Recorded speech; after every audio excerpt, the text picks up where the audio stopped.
Dengan menggunakan tali dan ekstra hati-hati, petugas damkar berusaha mengevakuasi seorang pemuda yang mengalami gangguan jiwa dari atap rumah warga yang kondisinya sudah rapuh.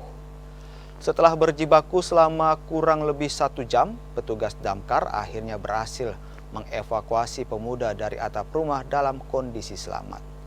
Menurut warga, kejadian ini sudah sering kali terjadi dan pemuda tersebut memanjat atap rumah menggunakan seutas tali. Sementara itu, pemerintah setempat akan berkoordinasi dengan pihak keluarga untuk membawa pemuda ODGJ ini ke rumah sakit jiwa. Itu tadi pagi itu dia di dalam di tempat tempat tidurnya dia satu atap itu AC-nya satu lembar dia ya dia buka baru pakai tali dia ke atas. Ya, jadi sampai di atas sehingga kita menghubungi tim damkar.